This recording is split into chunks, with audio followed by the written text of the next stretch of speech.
Really appreciate you all being here. We got a tough Memphis team coming in here for our home opener. Coach Silverfield has done a great job with the Memphis program. Offensively, they have a dual threat quarterback. They have really good speed at the receiver position. They got 3 really good backs. One's kind of a do-it-all guy. They got another back that's more of a perimeter speed guy. Then you got a big power back that really gets downhill. I think the strength of their team is their offensive line. They do a great job of connecting on blocks and pass pro in the run game. So we got to make sure we match that intensity. Defensively, they're very aggressive. They'll be in a 3 safety look. Very multiple in things they do from a coverage standpoint. So receivers and quarterbacks got to make sure they're on the same page. And up front offensively, they do a lot of slant, angle, blitz patterns that we got to make sure that we're dialed in to match. We're looking forward to the home game of the season. Expecting a good crowd. It'll be our student run out for this game, and very excited to allow those freshmen that has entered Georgia State University to experience that. And with that, I'll open up for questions. Turning back to Saturday, I guess one-sided encouragement next to one I one Brown late to fall in the playoff. It's line out because Yeah, offensive line did a good job of IDing the right things and playing with a physical mentality. We still left a lot of things out there. A couple of plays I wish we could have done a little bit better on, but I was pleased with their effort, the way they try to play with physicality, backs having good reads, breaking tackles, and quarterback understanding when to throw an RPO or not throwing an RPO based on the look. So there were positives in the run game. Of course, we got to improve the pass element, in particular third downs. We were really bad on third downs from an offensive standpoint. And we can't get to our entire playbook when you don't extend drives and be as porous as we were on third down. So that's definitely a point of emphasis for us this week, which it is every single week. And the 2 opportunities we did get in the red zone, we didn't come out with any points. So it's everyone's job on the field goal unit to perform at a high level, protection and the snap, hold, and kick. When we have those field goal opportunities, and the same thing from an offense standpoint, we got to score touchdowns in that area, make some bonehead penalties. We had a chance to have Ole Miss backed up. Their punt returner made a bad decision by fair catching the ball. It was 7-0 at that time in the first quarter. Just never know how momentum would spin off of things. But I was pleased with the effort of the guys. I was not pleased with how we finished. And once we put other guys in the game to see what they can and can't do. So some things were discovered with those younger players that they still need to develop. And they need to play with more physicality and effort and understanding of the playbook, which we made a lot of mistakes in our secondary and on our second level of our defense, which we have to make sure that we improve this week and pursue the football and tackle better. Just do simple things a lot better than what we did. A couple of those speculative mistakes, lose some of that's on Tito, they right mistakes. Is it new the Wolves for them? It is like they drove in just a momentary laugh. It's just 18 to 20-year-old kids making bonehead mistakes. We covered sky punt for 30 days, so it's kids do things in the moment, and when you get a new team together, you find things out about certain guys, and sometimes the atmosphere and you get out of your mind a little bit, just being an ex-player. You're going to make mistakes as a player. No one's going to be perfect, coaches, players. But you have to make sure in those situations we got to be perfect, which we address those things. So we're just not carrying over the practice habits to the game field in those critical situations, and we got to do a much better job of doing that. On the defensive end, I honestly struggled in the second half, at least in the first half, created some turnovers. That's something you can take away, that the team, or actually the interception in the end zone, things like that. It's like our team can at least take advantage of turning the ball over and take advantage of that. Yeah, you always give yourself a better chance when you can create turnovers. Getting the 2 interceptions was a positive. One of the interceptions was not a positive because it was a busted coverage. and bad eye discipline on the other one. So it was really a player being in the right position, taking advantage of the quarterback's decision. And that's what we got to have more of, is making sure we got 11 guys playing assignment football, playing sound football, pursuing the ball, but also talking and communicating to make sure everyone is on the same page. Because when we make the wrong call, if we all make the wrong call, we're all right. So one person can't make a call and another defense player thinks it's another call. And that's when you have busted plays and not good for our team. Kind of along those lines, so what difference it will make for this defense when fast heavy Bryant getting that and pressure up, and they will some of that defense back? Yeah, he did an outstanding job of getting pressure all night. Very quick. His leadership really shows in the way he plays. Just like I said in Sunbelt Media days, he's a consummate professional when it comes to preparation and playing hard for 60 minutes. And we got to get another 20 guys on that side of the ball to do the same. And that's what we plan to do this week. Now that you did the Elite Ultimate team, there's made national news, the pre-game situation at Ole Miss. And you said you weren't able to see it, but now it's a few days after it. Have you been able to kind of review and address that with the player and the team? And how do you just address this and try to move forward? Yeah, we have moved forward from it. I did address our team, even at the game. Those are just distractions, and it's not us. It's really not even him as an individual. You can't respond just because the player took his towel from him, that he can respond that way and grab his chain. It's just a towel. So it's always, the rule in football is always the second person that responds is the one that gets things magnified. Whether it's somebody does something on the football field, spit on you, if you react, it's going to be the second person that gets caught, and that's what happened. I'm just pissed off about the fact that he took the chain and threw it. Like, just not called for, and just not us, and don't represent our university that way or his last name, because he has to bear that for a long time, and we do too. So moving forward, we got to make sure that our coaches and players are making sure our players are in line and make sure we do the right thing, which we do stress. We don't have a bunch of renegades. You said you're going to play a couple of guys at quarterback, and you did. Having gone through it, where's that position stand? Does Christian still start? Yeah, we're in the competition right now. We're going to make some decisions later part of this week, and you'll still see multiple quarterbacks play. That won't change for this week, and we just got to see how the game plan kind of goes, and from a learning curve and what we can do and who gives us the best chance to be successful. So it could be 2 or 3 quarterbacks that give us the best chance to be successful. It's still early in the week. Being a Tuesday, we haven't put in our full game plan. It was basically introduced yesterday with small bits and pieces. Today we added another layer. Tomorrow will be red zone and third down emphasis, and we'll just continue to make those decisions as we see fit and how guys perform in practice. Exactly. You got CW.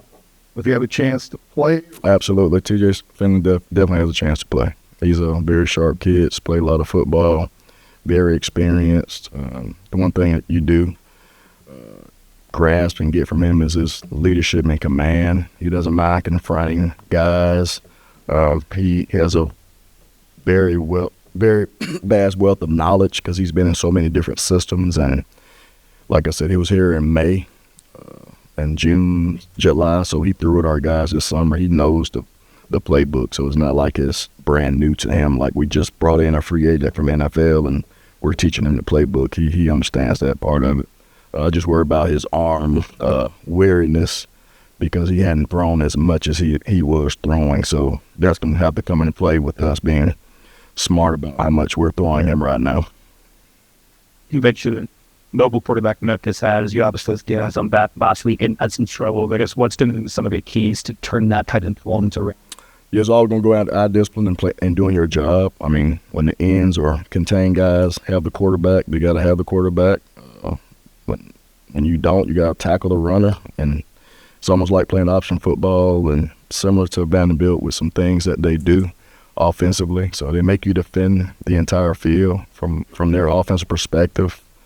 They take shots and they throw 4 screens and bubble screens and zone read with the quarterback. So you have to defend the entire field, defending this offense. And a lot of their mentality from their head coach, OC, is a physical mentality. Their offensive line is a physical bunch, and it's going to be a challenge up front for us. And we got to match that intensity that they're going to bring.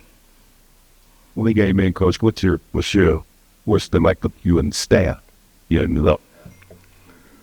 one game in, we're still learning, getting things adapted. But I feel good about where we're headed. I think they understand and the urgency that's going to be necessary for us to be successful.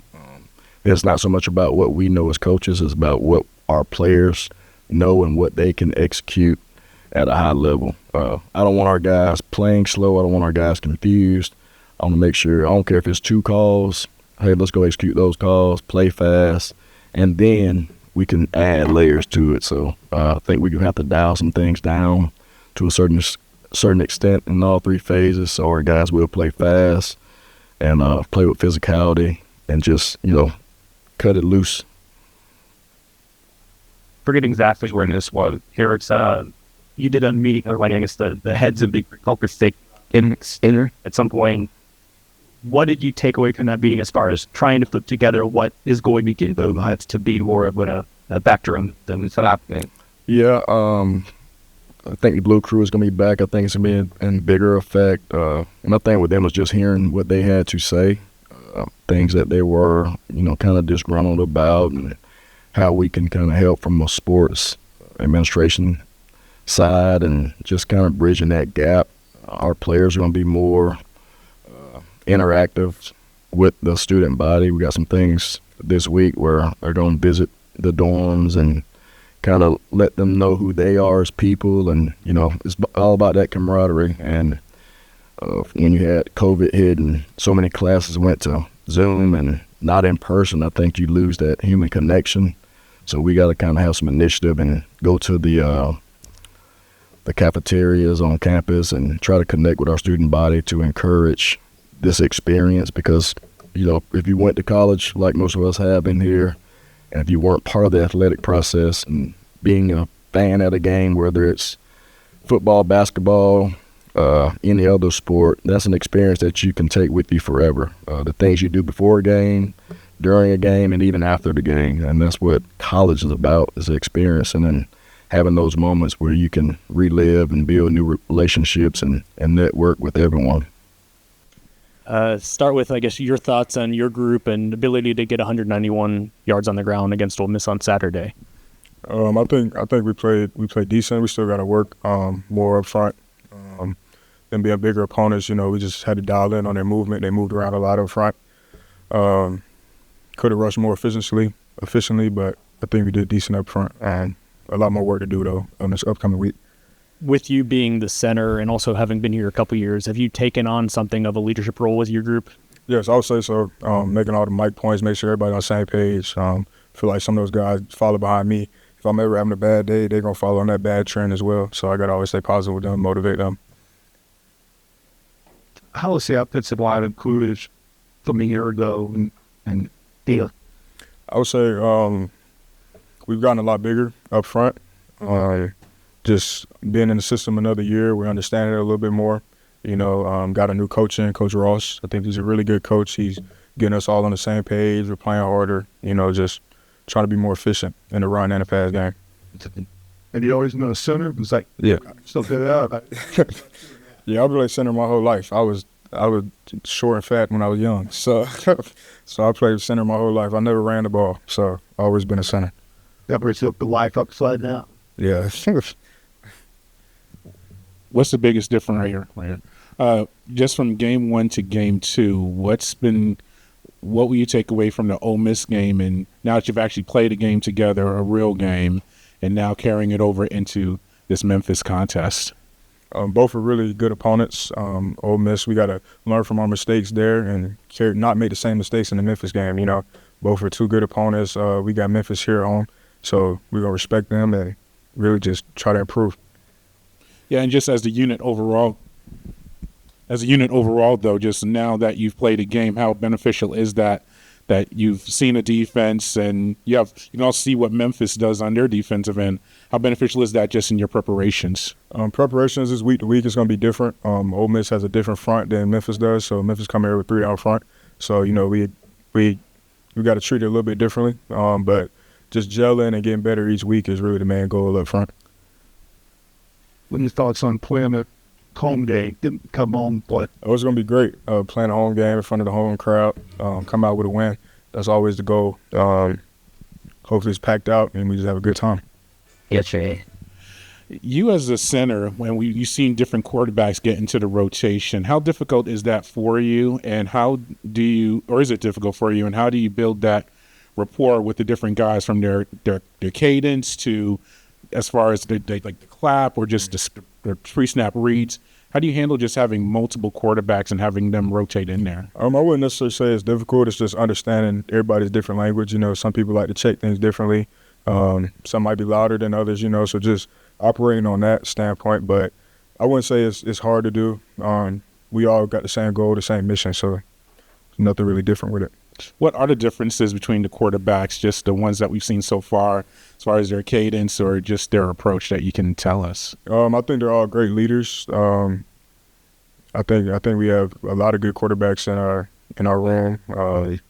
So nothing really big difference from the cadence or leadership standpoint. I think they're all great leaders. And I guess on a similar line, I think you were out there every snap, but there was some rotation. I guess how does it change when you have a new guy who's lined up against you and next to you at right guard versus a guy who's there the series before? It's a little bit different just being on the same page. We all get the same coaching, so everybody should be on the same page. We want to rotate guys. You don't want to be with the same 5 the whole game. You want to keep fresh bodies. So I think to have another guard in there is good to help the starting guard, to keep us all fresh. But we all got the same goal, all get the same coaching, so it's really not a let-off at any position, in my opinion. ever have to block Henry? Yeah, I block Henry all the time in practice. What's that like trying to block Henry? Because he had a great name. Yeah, Henry's a really good player. He's a shorter guy. Me and him both shorter guys, so we both got the same pad level, so it's not really I'm up under him, he's up under me, so it's good competition every day at practice. Obviously disappointed with the loss, but what did you feel about your defensive performance as a whole and the defensive line for a while holding your own, I think, against the Ole Miss run game? Yeah, I feel like we did held our own against the run game, but we definitely could have did a little better in different spots and on the field, I would say. You had the couple of hurries, pressures. You forced the interception on the first one, I guess. Is that a part of the game you were hoping to improve over the offseason, and it's good to see game one, some of that bear fruit? Yeah, I would say that was a part of it. Every game I just try to go out there and do my best and, make as many sacks, as many tackles, and, help my team out as much as possible.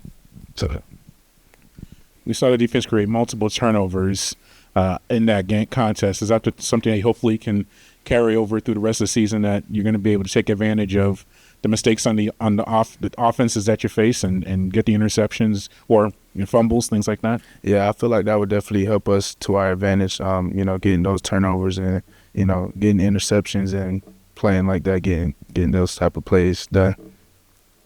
I guess I'm fishing that, like in your role, you guys, the one team that's failed, but it's true and best with that. Those some things that you're pointing out you could do. Things you can point out that you can do, individually, but also collectively a little bit better. I would say we always go over good, bad, and ugly. So, we go over the good, and then we go over the bad, and then we go over the ugly. So each person, we go over like what we messed up on and what we can work on. Like for me, I had my eyes in the backfield too much some plays. For certain players, they were, I would say, not playing as physical with their initial strike, and other guys, just working on speed, quickness, flexibility, and stuff like that. So we all have different stuff we need to work on. Coach talked about your vision, and Coach talked about eye discipline. And as far as that goes, something he's stressing that this offense will kind of remind you a little bit about Vanderbilt and what they did last season. Talk about facing a defense like that, or offense like that. I would say, just going over, like doing what we do in practice now, getting prepared for them the right way, not having our eyes in the backfield and just focusing on our keys and just using what we learn in practice and applying it to the game would help us, When there's mistakes happening in game, whatever, you're talking about it with some of the other guys, when maybe it's something that they did wrong, how do you approach it to help them get over that? Well, for me, I don't try to be too loud and too rowdy and, like have everyone, in on it. I like to talk to that person one-on-one, like me and them, telling them how I feel about it, just give them constructive criticism as a leader. And I will also, it's a certain way to approach every single player. Like some players maybe do need to get yelled at to get amped up. Some players need that one-on-one talk, and some players just, you could just look at them. I have a certain type of bond where I could just look at a player and be like, come on, bro, you better than that. They'll know exactly what I'm talking about. Then it's fixed like that. So, yeah. How'd you like to be approached in? I definitely don't like to get yelled at because when I mess up, I know what I did wrong as an older guy. But, if I keep messing up, I wouldn't mind getting yelled at because then I'll be like, yeah, But for me, I like to be approached, like talk to, like, you need to do this instead of that, or you need to work on this instead of. But yeah, yelling at me doesn't go too well sometimes. But how did you end up at Georgia State, and what did you decide to choose to come here? What drew you? Well, I wasn't having too much fun at Louisville. Well, I was having fun, but I just felt like it was time to, leave from there and go somewhere else. And my D-line coach, Mark Ivey, he was, helping me, with the transfer process, saying like he would reach out. And that's when Coach Elliott was here. And they were roommates in college together. So that's how that, yeah. Turned out to be a good decision. You've liked it here? Definitely a great decision. I started since I've been here. Been growing connections with everyone in the locker room, with the old coaching staff, with the new coaching staff. It's just been a pleasure the whole time I've been here. Been working in my favor. I guess along those lines, how's Coach Hawk as a leader in the D-line room? You say what? Coach Hawkins. What about him? Just his approach, yeah. leading the defensive line room. Yeah, he Coach Hawk is a great leader in the defensive line room. He's the coach of it, so yeah. But he does a great job. He does a great job at keeping us not down, with keeping us up, like built up all the time. It's a time to laugh. It's a time to work. It's a time, like, he does a great job balancing all that stuff out, making sure we're still having fun with what we're doing.